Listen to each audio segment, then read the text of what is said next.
சூப்பரான யம்மியான ஒரு drinks recipe தாங்க பார்க்க போகிறோம். கஸ்டர்ட் பவுடர் யூஸ் பண்ணி சர்பத் எப்படி செய்கிறதுன்னு பார்க்கலாம் வாங்க. இது வந்து ரொம்பவே டேஸ்ட்டாக இருக்குங்க. அதுவும் இந்த சம்மருக்கு இதில் ஜியா சீட்லாம் சேர்த்துருக்கிறதுனால உடம்புக்கு ரொம்பவே குளிர்ச்சியாக இருக்குங்க. இதில் ஜெல்லியும் சேர்த்துருக்கிறதுனால குழந்தைங்க எல்லாருக்குமே ரொம்பவே பிடிக்குங்க. வாங்க இந்த டேஸ்டான ரெசிபியை எப்படி செய்கிறதுன்னு பார்க்கலாம். வந்து கஸ்டர்ட் பவுடர் முதல்ல ரெடி பண்ணிக்கலாம். கஸ்டர்ட் பவுடர் வந்து எல்லா டிபார்ட்மெண்ட் ஸ்டோர்லேயுமே கிடைக்குங்க. நீங்கள் எந்த ஃப்ளேவர் வேணாலும் வாங்கிக்கலாம். நான் வந்து இன்றைக்கி வெண்ணிலா ஃப்ளேவர் வாங்கியிருக்கேன். இதில் வந்து 2 ஸ்பூன் எடுத்துக்கலாம்.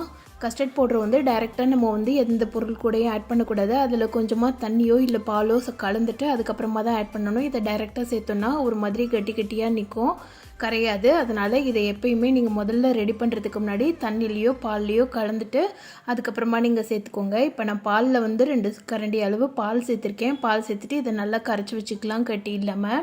கஸ்டர்ட் பவுடர் இல்லாதவங்க வந்து வெண்ணிலா எசன்ஸும் கார்ன்ஃப்ளவரும் கூட சேர்த்துக்கலாங்க. அதுவும் சேர்த்தாலுமே ரொம்பவே நல்லாயிருக்கும். இப்போ நான் வந்து 1/2 லிட்டர் பால் எடுத்து காய்ச்சி வச்சுருக்கேன். பால் வந்து நல்லா பொங்கி வந்துருச்சு. பொங்கினதுக்கப்புறமா சிம்மில் வந்து ஒரு 1/4 மணி நேரம் வச்சுருக்கேன். ரெசிபிக்கு வந்து பால் வந்து நல்லா வத்த காய்ச்சி எடுத்து வச்சுருக்கணுங்க. அப்போ தாங்க ரொம்பவே டேஸ்ட்டாக இருக்கும். அதனால் பால் வந்து நல்லா வற்றி வரட்டும். 1/2 லிட்டர் பால் வந்து ஒரு 400 ml இல்லை 300 ml அளவுக்கு நல்லா வற்ற விட்டுடுங்க. சிம்மில் வச்சு ஒரு 1/4 மணி நேரம் வரைக்குமாவது நீங்கள் நல்லா கொதிக்க வச்சு இறக்கிறீங்க. அப்போ தான் இது வந்து நல்லா டேஸ்ட்டாக இருக்கும். இப்போ பால் நல்லாவே வற்றி ஏடெல்லாம் பிரிஞ்சு வந்திருக்கு பாருங்கள். இந்த டைமில் வந்து நம்ம கரைச்சி வச்ச கஸ்டர்ட் பவுடரை இது கூட ஆட் பண்ணிக்கலாம்.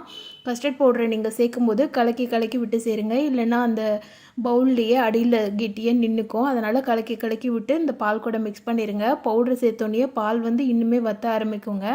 கஸ்டர்ட் பவுடர் சேர்த்தோன்னே ஃப்ளேம் வந்து லோ ஃப்ளேமில் வச்சுட்டு கைவிடாமல் கிளறிக்கிட்டே இருங்க.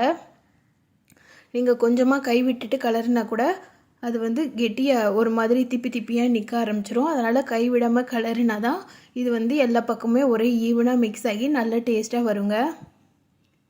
சைடில் ஏடு வந்து ஒட்டி வந்ததுன்னா அதெல்லாம் சேர்த்து பாலோடு சேர்த்து மிக்ஸ் பண்ணி விட்டுடுங்க. இது ஏடும் சேர்த்து சாப்பிட்டோன்னா ரொம்பவே அருமையாக இருக்குங்க. நல்ல ஐஸ்கிரீம் சாப்பிட்ற மாதிரி அவ்வளோ அருமையாக இருக்கும். இப்போ கஸ்டர்ட் பவுடர் சேர்த்து அதோட பச்சை வாசனைலாம் போகிற வரைக்கும் நல்லா 1/4 மணி நேரம் வரைக்கும் கொதிக்க விட்டேன். பால் வந்து நல்லாவே கொதிச்சு வந்துருச்சு. பாருங்கள் நல்லாவும் பொங்கி வந்துருச்சு. இப்போ இது கூட நான் ஏலக்காய் வந்து ஒரு 5லேருந்து 6 ஏலக்காய் உணுக்கி வச்சுருக்கேன். அதை நல்லா சேர்த்துக்கலாம். க்ரஷ் பண்ணி சேர்த்துக்கோங்க.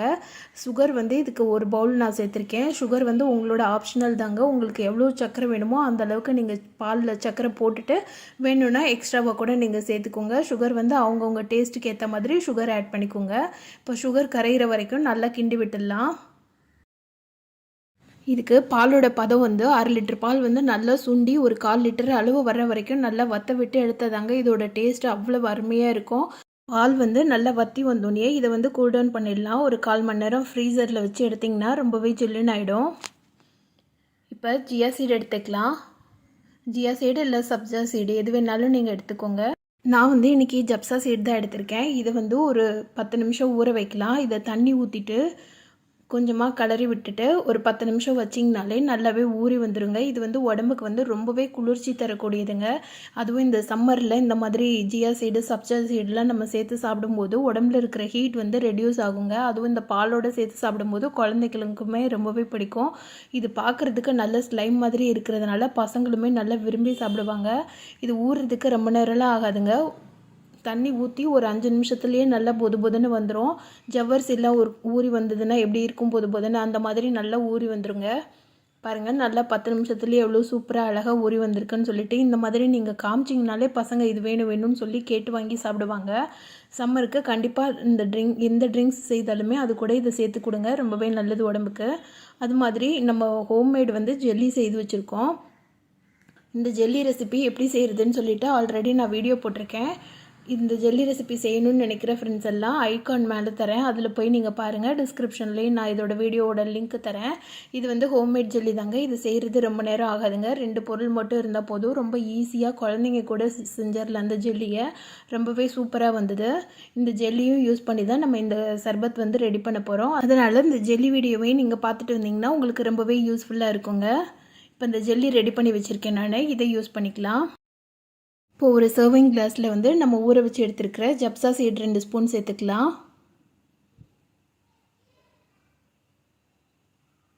2 ஸ்பூன் எடுத்திருக்கேன். இது கூட ஜெல்லி வந்து உங்களுக்கு வேணுன்ற அளவு எடுத்துக்கோங்க. நான் இன்றைக்கி ஸ்ட்ராபெரி ஜெல்லி தான் சேர்த்துருக்கேன். இதுக்கு பதில் நீங்கள் கலர் கலராக கூட ஜெல்லி செய்து அதையும் கூட இது கூட சேர்த்துக்கலாம். இது கூட நம்ம ஃப்ரிட்ஜில் கூல் பண்ணி வச்சுருக்கிற கஸ்டர்ட் மில்க்கையும் சேர்த்துக்கலாம்.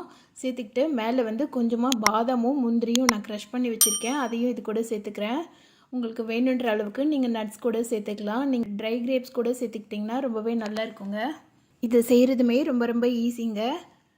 இதில் ஜியா சீட் சேர்த்துருக்கிறதுனால உடம்புக்கும் குளிர்ச்சியாக இருக்கும். ஜெல்லி மிட்டாய் சேர்த்துருக்கிறதுனால பசங்களுமே ரொம்ப விரும்பி சாப்பிடுவாங்க. பால் இருக்கிறதுனால கால்சியம் சத்தும் கிடைக்கும். அதனால் கண்டிப்பாக எல்லாருமே உங்கள் வீட்டில் இந்த கஸ்டர்ட் சர்பத்தை எப்படி செய்கிறதுன்னு பார்த்துட்டு கண்டிப்பாக செய்து குழந்தைங்களுக்கும் கொடுத்து ஜாலியாக இந்த சம்மரை என்ஜாய் பண்ணுங்கள். அப்படியே இந்த வீடியோ பிடிச்சிருந்ததுன்னா இந்த வீடியோவுக்கு உங்கள் லைக்கை போட்டு சேனலை சப்ஸ்கிரைப் பண்ணாத ஃப்ரெண்ட்ஸ் எல்லாம் சப்ஸ்கிரைப் பண்ணிவிட்டு தொடர்ந்து நம்ம சேனலுக்கு சப்போர்ட் பண்ணுங்கள். Thank you friends.